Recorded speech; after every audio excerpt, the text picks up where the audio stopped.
Hey guys, we're back together in the same room again. Yay! I came up for a wedding this weekend, so it was super fun, and I just have to say, this kid can dance. It was fun. It was so fun, and Tommy was like the life of the party. No, he totally was. Everyone dance moves. This one. The real reason that we're here is to recap the new episode of Dorma 223. Floor dinner. First off, I was completely freaked out by crazy homeless Linda. Right. Who switched places with Josh as part of a performance art project. That was very disturbing. Very weird. And I think that this is even new for Josh. This is something that even crosses the line for him. Right. We still saw that he was talking again about his failure with the documentary. And I thought that, what would benefit him the most would be having dinner with the floor together right now. And that's why I thought it was kind of disappointing to see him just kind of completely leave the vacating, dorm. Yeah. Danny B is going to go for Shane for advice on girls once again, this time about whether or not he should break up with Lacey. Right. Which, so he makes a pro-con list. Yes, is always a good idea, like time-honored, tested, and true tradition. Obviously the cons outweigh the pros because she's crazy and overbearing and controlling. And this week she invited herself to the floor dinner. Yeah. Even though Danny B specifically said, no, I don't think that you're invited. Right. Elijah has apparently been hanging out in Steph and Abby's room, and which I think sort of crosses the line, like, in terms of chivalry. I would think that they would be really, really that strict he would never about even that. go into her bedroom. Right, yeah. We saw what I think is the continuation of a communication rift or a problem between Abigail and her fiance, and that he does not get her, and he yelled at her to speak up. Steph has also picked up on that, and when she chastised Elijah, we're seeing a new Steph. I really liked this Steph this week. I think she's finding a balance now. Yeah. They were playing the cup game, which I love, and I was so excited. I haven't played that game in a really long time. I haven't either. But it looked like a lot of fun. I just remember it's... I learned it from volleyball players in high school, so it was always like, we play volleyball, we play right, we play volleyball, bump, set, spike. Oh, and that's how I remember it. I still remember it that way, even though I never played volleyball. That was fun to see. And then Dean! How excited were you to see Dean? No, I mean, it was a fun time until Marshall had to come and ruin it. And we saw Marshall kind of give a little... He, flipped his collar up. Like He's he was oh, on duty showtime. now. Yeah. And pretty much just gave a spiel to Dean, about how this was an example of his floor being unified under his leadership and everything. When really that's just Steph again. Yeah, Steph's been basically... I think when we look at the semester as a whole, Steph has been planning every successful floor event that is bonded everyone, either Steph or Mike. Then he totally threw Yasi under the bus and told what I'm pretty sure are flat out lies. Oh yeah, because we know Yasi's got to be an awesome RA. Dean is sort of somewhat of a pushover. I think he just listens to everyone.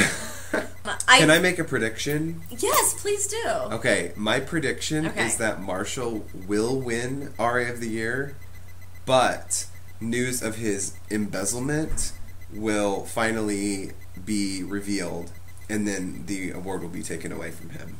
I do have to say, I love Dean so much. I wish he were in the episodes more, and when he says things like, laugh out loud. The stuff that he comes up with to say is just so, silly, and I love it. Lacey.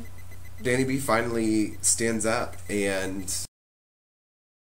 out right there, he lays it all out in front of everyone to see. Yeah, and then finally she was just like, I can't believe that you're doing this in front of all of my friends, which was the biggest disillusion ever, because they're his friends, they're his floor mates, none of them even like her. It was over. She ran away screaming like a banshee. She was crying. The other thing that is really big that we found out is that the reason that Elijah has come is because Abby's horse, or her family's horse, is her dowry.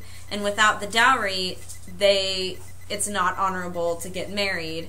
If Mr. Glueboots dies, they can't get married. So he is going to basically move the wedding plans along so that they can get married quick before this horse kicks the bucket.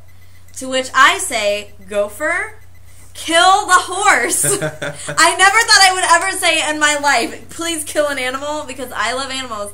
But in this case, Mr. Glueboots needs to go. And I knew there had to be a loophole somewhere to stop this wedding. Yeah, and this is it. And this is it. And I feel like Shane is going to come into play big time here, because Shane is always the guy who goes to the extra lengths to make sure that his friends are happy, or like that he can help his friends. I feel like Shane is gonna do something. Prediction. Yeah, it just makes me so sad to see Gopher. Like, that would suck to be like sitting across the table from the love of your life and the person that she was going to marry. I think he's really trying to be noble about this. Like, even if it does have to go through, then they'll eventually have to be friendly, I guess. Right, because I think Abigail honestly means so much to him that he just cares about her, and if she has to get married, he's never done anything to try to sabotage the wedding. Right. So I think he's been very like, noble and chivalrous about how he's handled it, but I think that chivalry needs to bite it, and the horse needs to die. I'm just saying. Okay, thumbs up, thumbs down? My thumbs up this week goes definitely to Danny B for standing up and finally putting Lacey in her place and making her realize, even though she's incapable of hearing the word no, he made her leave, he made her scream. Whether she'll just show up tomorrow, back in his room. Yeah, I feel like we haven't seen the last of her.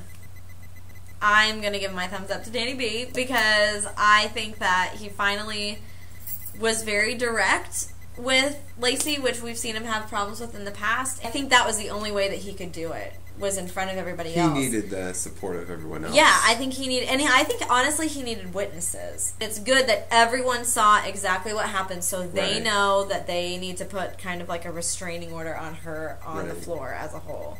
Thumbs down. My thumbs down this week goes to Steph, and I want to be clear, not because I disapprove of her new behavior. Manners. No, it's because I disapprove of her table manners. Okay. Like, I like her new speaking up for herself. Also, you need to be polite, and if there are people that are sitting at your table, whether they're invited or not, just eat the meal in peace. Afterward, you can take care of it. My thumbs down this week goes to Marshall. Marshall, buddy, you disappoint me, because last week I gave you a thumbs up, and now we're right back, back to the thumbs down. He's just being a dirty liar. He's a lot of times a dirty liar, I guess. So I guess I shouldn't be disappointed. Who to watch? My who to watch this week is Gopher. I want to know how he is going to behave in this very cautious time. Like, he's running out of time, and we've just found a loophole. Right. So I want to see how he, spends every moment. My who to watch is Shane, because my theory is that Shane is going to kill Mister Glueboots, and I sincerely hope he does in time. And now for this week's thing to consider. Do you think Mr. Glueboots will die before Elijah and Abigail get married? And if so, how do you think he will die? Type it out in the comments below. We will see you guys next week. And hopefully a horse will have died by then. Oh, Lord. Bye. Bye.